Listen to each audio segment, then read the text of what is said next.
It's Des to hear from Cloud9's shot caller, as well as our player of the series. That's right, Riv. I am here with High and Incarnation. Gentlemen, congratulations, first of all, on a hard-fought 3-2 reverse sweep victory. So, High, coming to you right off the bat. This is the first step in a long road here down the gauntlet. How does it feel to come away with the win? Well, definitely better than losing. You know, no one likes losing. Winning's much better. We're writing a story, you know, start the games off 0-2, give them hope, and then crush them after, hopefully. Well, you know, that conflicted with Trashy's story. He had written the story of a 9-0 C9 run through the gauntlet. You guys definitely gave him a bit of a heart attack there with the first two losses, but you did pull it out. And Incarnation, I have to come to you as one of the less experienced players on the team. Going into a best-of-5 series, starting down 0-2, what were the team discussions like, and how was the team helpful to you in making sure that you had the proper mindset that you could come back and win 3 in a row? I mean, we always had the idea that we could come back. I felt really comfortable still. We were just playing some different team comps than usual, the first two. And then we went back to a more like comfort picks, and it just went much smoother from then on.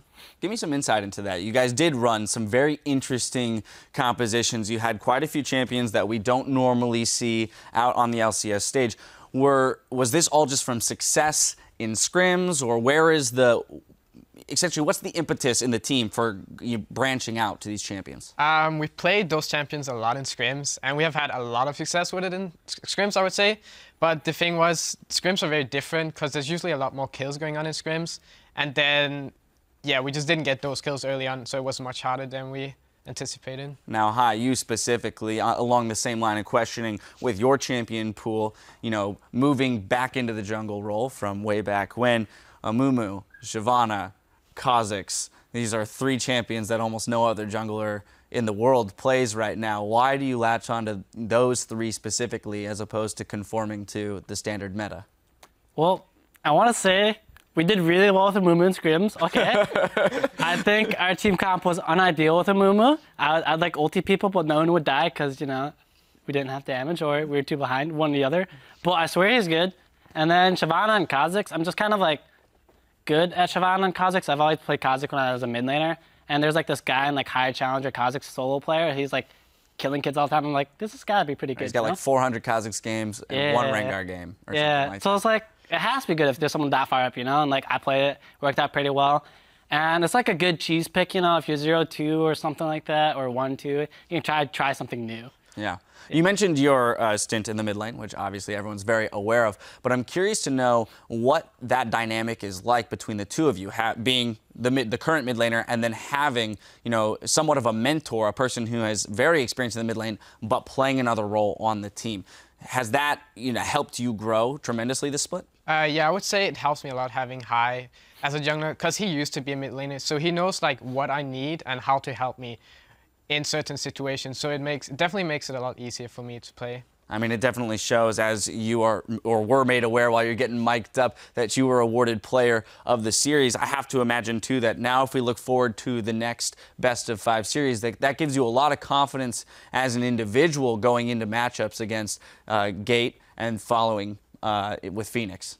Yeah, I'm not really afraid of playing against anyone. So, but yeah, it definitely helps that we won, and it's just, yeah.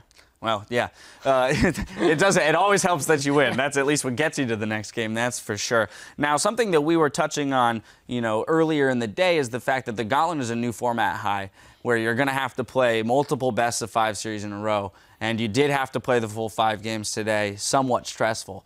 What about the fatigue factor? Do you feel like it's ever going to come into play, or is the adrenaline going to be enough to carry you through?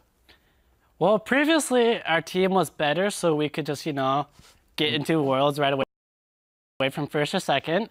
So I think it's a good thing for us that we're in the Gauntlet. It allows us to build as a team and basically learn how to play a best-of-5, since we haven't had the opportunity to do that yet with the current roster. And if we can't beat Team Liquid and Tip, like, I don't even want to go to Worlds anyway, because like I would just go there and get smacked.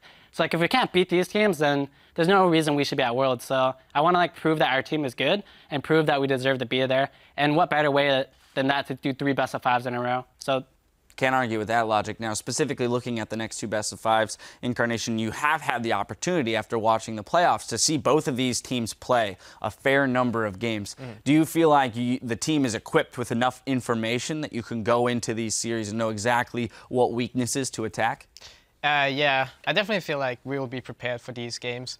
We had a tough game today, but I'm pretty sure it can't be much harder than it was today.